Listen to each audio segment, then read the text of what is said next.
Welcome to our complete guide on how to add tags to your Facebook story using your Android device. Let's dive into the steps. Step 1. Begin by opening the Facebook app on your Android device to kickstart the process. Step 2. Next, tap on Create Story located at the top of your feed to initiate the creation of your story. Step 3. Capture a new photo or video using your device's camera, or opt for an existing photo or video from your camera roll to feature in your story. Step 4.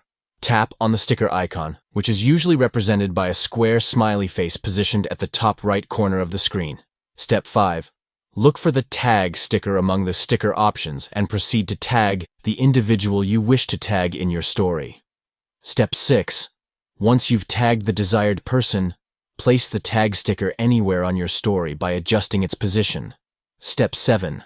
After ensuring everything looks just the way you want, tap Share to post your story with the tag included.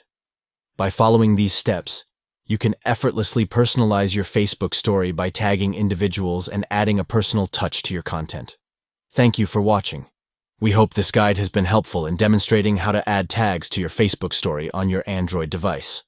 Enhance your storytelling experience and engage with your friends by incorporating tags into your stories.